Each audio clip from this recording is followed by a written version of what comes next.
Hi, I'm Allie with Potomac Beads. Join me in making Sheryl's Pavo Pendant featuring the Cosmic Crystal. You can use a number of different materials in tons of combinations. And remember to comment below and let us know what design elements you're changing up, have questions on, or any ideas that you might have to grow this awesome community. So to begin my pendant, which is a series of brick stitch attached to a crystal ring, and then we're going to act as a kind of bezel as we glue our cabochon on top. I have my cosmic ring in a 20 millimeter in the cosmic color, and I'm actually going to be using some 1G thread. The reason I chose this khaki color is because it matches the crystal really well, and that way you won't see the thread as much that's coming over the top of it. I have here some 8OC beads that I'm going to begin with, and these are the new Miyuki Frosted Opaque Glazed Rainbow Olive. So they're one of the newer Miyuki colors. And what I'm going to first begin with is the beads that sit right below my crystal. Taking a size 12 needle and putting it onto about 5 feet of thread, I'm going to take that thread and tie it onto my ring. From here, I'm going to start with my brick stitch. To begin, I'm going to add 2 of my 8OC beads on the thread. So through the ring, have them both lay to the exterior of the ring there. And I'm going to have it so I can sew up through bead number 2. Your thread's going to look like it's coming out between beads 1 and 2, which will force them to sit open and right against the ring there. Put on bead number 3, and we're going to do 14 total. You can change up, you can decide how many you want to do. It's up to you. I like to put it on, go through the back of the ring here. Have your fingers push that seed bead towards the outside, and then sew back up through the seed bead. Again, this will set that next seed bead right along the line. I have 3 on here. I'll add number 4, put it on my thread and needle, let it drop back, and you'll notice if you usually work with wildfire or fire line, the 1G thread is a lot softer, so you'll notice that and thinner as you're working with it. Pushing my finger towards the top, that way the bead stays at the top. I go around the cosmic ring and then back up through the 8OC bead, so that way my thread is sitting, coming out the top, and the seed beads are sitting on their side. As you're doing this, you want to make sure that your threads there that you can barely see because of the nice color match are going right next to one another, equally spaced and not crossing over. I'm going to continue adding 10 more of these 8OC beads, and then we'll get ready to go to one of our next levels and do another row of our brick stitch. After coming out of your 14th bead here, and you can see that it's going to go about halfway or so up the cosmic ring, we're going to do our next row. For our next row here, I have out my 1.5 by 2 millimeter rondelles. I'm going to put on 2 of the rondelles. I'm going to switch going from that first bridge thread to the second. So the bridge thread is going to refer to the thread that sits between the beads as they're hopping basically over to the next line of beads. I'm going to skip number 1, and I'm going to go into bridge thread number 2. So through bridge thread number 2, pop those crystals kind of off to the side, making sure they're sitting right there. And you're going to go back up through bead number 2, coming out between 1 and 2. Give a nice tight pull, so that way your crystal sits again vertical, so that the holes are going up and down. From here, add your next one, continue on along the line, adding in your crystals and sewing upward. This line of crystals is going to continue, and you want it to be nice and tight together. What that's going to mean is every once in a while, because the crystals are slightly smaller than the 8Os, you're going to need to add an extra crystal in the same bridge thread as the previous one. So here I had 2 crystals, went into the second bridge thread, my 3rd crystal, I went into the 3rd bridge thread. Adding the 4th one, I'm going to also go into that 3rd bridge. So back up through, and if your bead pops off, that means by accident you sewed back underneath that bridge thread without even realizing it. Adding number 5, I'm going to sew back up through, and then back through again. I'm going to add the next one, sew through bridge thread number 6, and back up through. You can see how these are going to sit nicely right below the previous row of crystals as we add a little bling into the design to add to that second row of the actual pendant. I'm out my last bead here, and just for your knowledge, remember we did 14 8-ohs at the start, and I ended up with 18 of my tiny crystals, again because they're a little bit smaller than the 8-ohs, and I'm going to a wider surface as I add these in. From here, I'm going to start with some Duracoat Opaque Persimmon 15-ohs, again adding 2 at a time, and skipping over to that second bridge thread. If you want this to stay the same size rather than kind of going smaller like a rainbow, and you want all the ends to meet, you would go into the first thread and go under that one, go under that bridge thread, not skipping over to a second one, which is naturally going to make this start to decrease in size. I'm going to decrease it a little bit of size and bring it down anyway. And then we're going to continue with this row, going in, adding in our 15-ohs in that nice kind of mud brick color, one at a time, as we go along the base here and add that nice row of our orange. This is going to bring out right away those nice color combos of our bead here and really get that peacock set to start taking place. So I've gone around and added in that persimmon kind of brownish orange color, and I have 23 15-ohs on the actual space there in between. The next thing that I'm going to use is some black or jet Delicas. I'm going to do 2 rows of Delicas, but what I'm going to do just to vary it up and show you another form of brick stitch is I'm going to do 2 drop or 2 at a time. What I'm going to do is I've put on my thread and needle after coming out of my 23rd bead. I've put on my needle 4 of my Delica beads. I'm going to skip over from the first bridge thread to the second bridge thread, and I'm actually going to go into the 3rd bridge thread since I'm going from an 11 or a 15-oh to an 11-oh. Sewing through that 3rd bridge thread, I'm going to sew back up through beads number 3 and 4. You'll end up coming out of bead number 3. That's going to sit those kind of right next to one another. From here, I'm going to add 2 more beads, sew into the next bridge thread, and then back up through again 2 beads. So you're doing the exact same thing, but you're basically doing it in double time. This will stack these beads one on top of another so they look like a row rather than kind of a brick wall with the brick stitch if we would do it as 2 rows.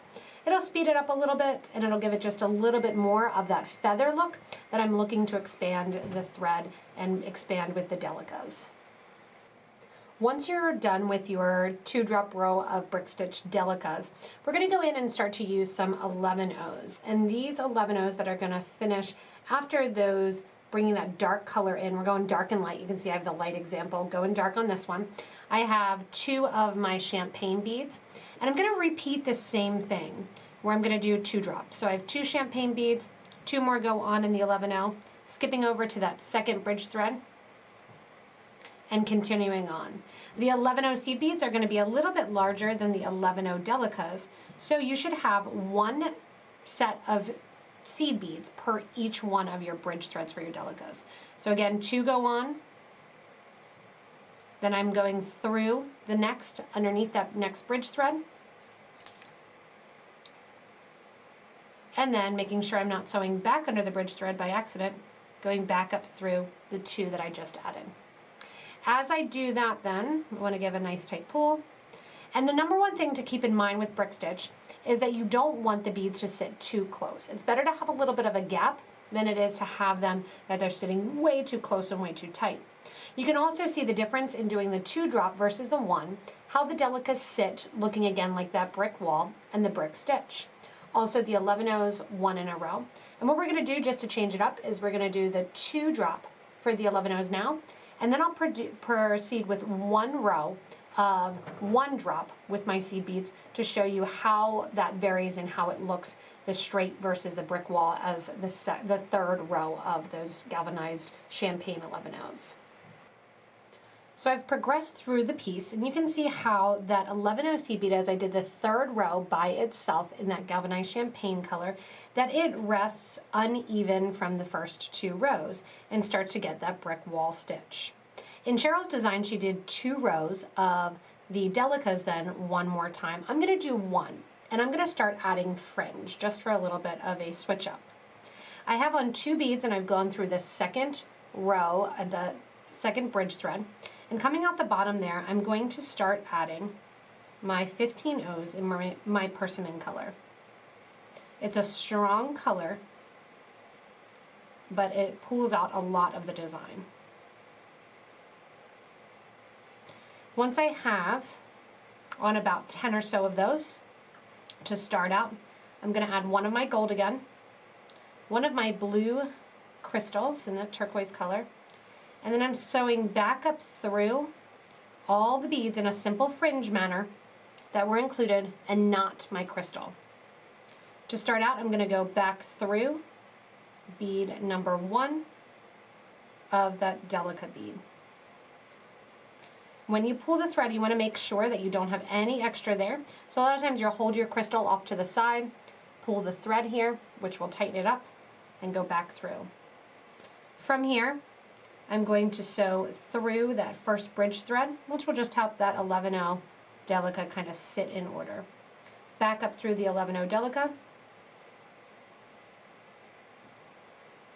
and then I'm going to go through the 11-0 Delica here. Go underneath the bridge thread that I already went through. I'm going to flip it over so you can see, back up through the Delica, the second one, and then on to the next one. To do my next little section of fringe, again, I'm going to add my series of seed beads, and you can decide whether or not you want it to be kind of a waterfall look or a completely random. I'm going to do fringe every single bead. Sheryl skipped over and did it every other bead. You can see hers kind of gets longer towards the middle and has an uneven amount though on the sides. I'm going to do kind of the same thing, but again, just really, really freeform, grabbing a series of my 15 O's. Once I'm down to the bottom, 1 11-0, 1 crystal, back up through the 11-0 and the 15 O's.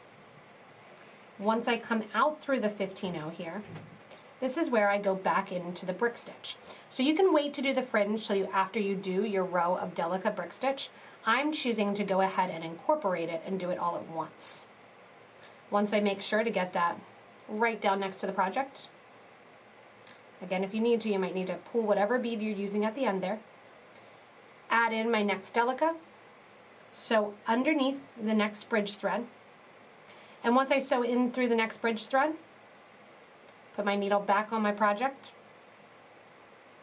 I'm going to sew back out through that 11-0, that same 11-0, not at all through any of the seed beads that I just put on. So 11-0 goes on through the next bridge thread, back up through the 11-0, and out. When oops, this one wants to give me a problem here. Underneath, we'll get it, and back through. Sometimes I like to keep the mistakes in so you realize other people do them too. All right, so there's my next set of fringe coming out pretty much between those 2 Delica beads. And now I'm ready to do another set of fringe coming back up through and then adding on another one of my Delica beads. These will hang as I put the pendant on right below that row and add a final row of the black Delicas before we get in and have this fun color pop at the bottom. So once you continue your fringe, you can see kind of how it became a creature of its own. And instead of counting the seed beads and trying to make them even, what I did is just used a little ruler and said, oh yeah, let me do about an inch, inch and a quarter, half inch, 3/4 of an inch to make it like that. I wanted to show you the difference in the thread too. If you want it to look a little bit more curved, have a little bit more shape to it, this is going to be the difference of the Wildfire and Fireline versus the thinner 1G or KO or Miyuki thread. Because of its tension, its size, you're going to get more of that fringe to hang versus kind of the fun look of the peacock kind of feathers going all different directions. Once you're done this step after you add your last seed beads, what I want you to do is bring your thread and needle up to that starting point along the back. Then what we're going to do is make our loop at the top, and then as our final step, we'll glue our cabochon into place. To do so here, what we're going to do is go up through my brick stitch. So you're going back through one of your beads right next to that Delica bead that you're coming out of. Then I'm going to go up through the side here. And actually I'm so far away from it that what I'll do is just knot the thread off along the project. Because it has this nice kind of khaki dark color, I'll do it right here on the black beads, so that way you don't see it as much. Go underneath one of the bridge threads, make a loop, and if you did have to add thread, I had to add thread several times because I kept getting longer and longer with my little fringe here. I added it right after coming out of one of my Delica beads. Going in there, making a loop, sewing through it one more time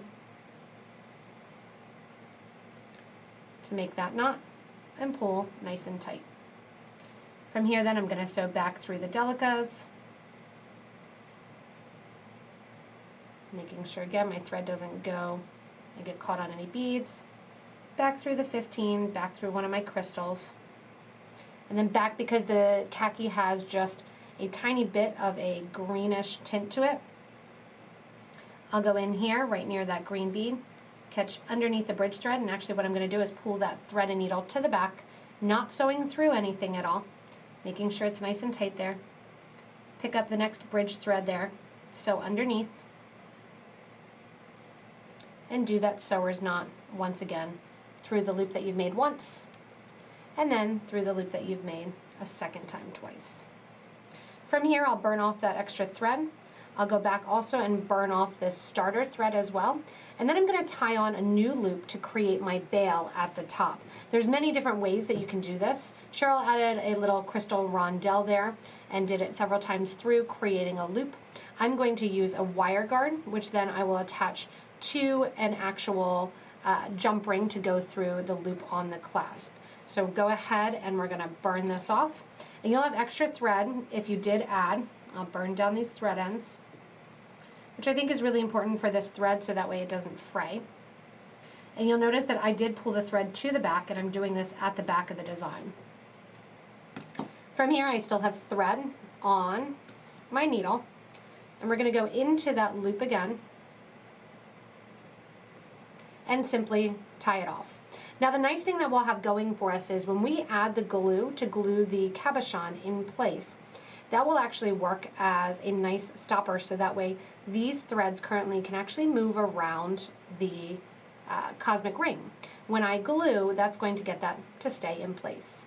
Just like I just did with the beginning or the bottom portion of it, I want to make sure that knot is to the back of the design. That way when I burn the thread end down, you don't see that knot along the design anywhere.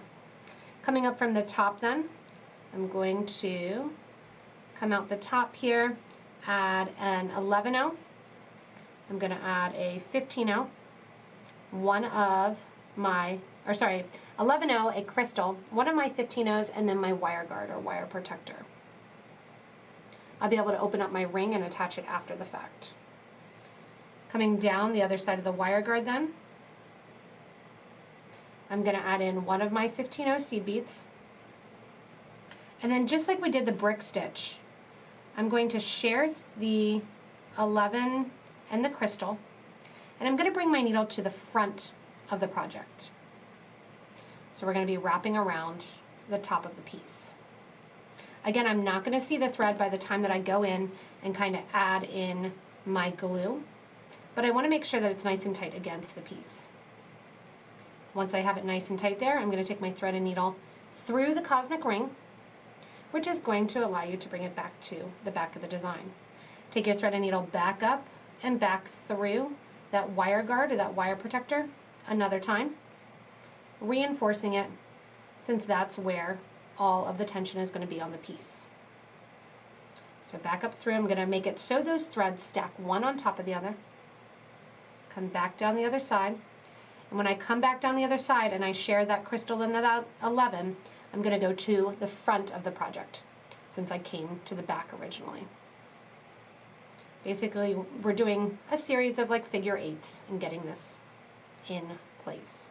When I get to the back of the design then, I have that stop thread or that starter thread. and I'm simply going to tie it off and then burn those thread edges down. The final thing I get to do then is glue on my cabochon, if I want to, a line of seed beads around it, and watch that magic occur of getting the peacock feathers nice and in the center. Once you're finished with the design here and you've burned down the threads at the back of the piece, what I'm going to do is glue my cabochon in place. So you could use a Rivoli for this, you can use a cabochon. I have a 12 millimeter here. In her design, Sheryl used a 14 millimeter. I'm going to decide how I want the peacock feathers to sit in the design. And I think I want the blue towards the top there to add to it. And then I can choose whether or not I want to do a row of Delicas around it. For the 12 millimeter, to make it stand out a little bit more, we'll glue the cab in place, and then I will also basically glue this ring around it once it sets. If you want to glue the ring around it, it's going to be about 32 of your Delica beads that are going to sit right around the cabochon. To glue, I'm suggesting that you use super glue. This is Loctite glue, and it has a nice gel applicator. And what I'm going to do actually is paint on the interior of the crystal itself. You can see the gel is really nice because I'm not going to add too much. I don't want it to be so exploding off the edge that it takes away any of the shine from my crystals. And I'm just doing it right along the outer edge. I'm not doing it on my cabochon, just the right outer edge there. From here, because it's a fairly big cabochon, I'm not going to worry about using a setter or the hot fix tool. I'm going to lift this up and drop it on. From here, I'm going to press down so that way it's in the middle of the design and leave it sit for a couple minutes to dry. Once that dries then, again, if I want to, I can take that round loop of Delicas that I added and that group of 32, and I can string that around the design and then go around after pushing it out one more time to kind of smooth out the edges. This also, I can tuck this thread once this is dried without popping it up. I can tuck some of the threads as I'm going around underneath some of those bridge threads that actually attach it to the piece itself. I'm back and forth whether or not I want to add the seed beads. It's kind of up in the air. I think I will end up adding them just because they also will hide a tiny bit of glue residue if you do have that left. Another little helpful hint, if you do have a cabochon that you want to use, it's always a good idea to take some permalac and paint the back of it to make it pretty steadfast that it'll stay on for you. Once you look at the design then, you can see that cab going through as it's setting and starting to dry. And then from here, we're going to attach this ring, again, just with some glue around the edge of the cabochon, kind of pressing down once the glue has set to give it a nice little frame.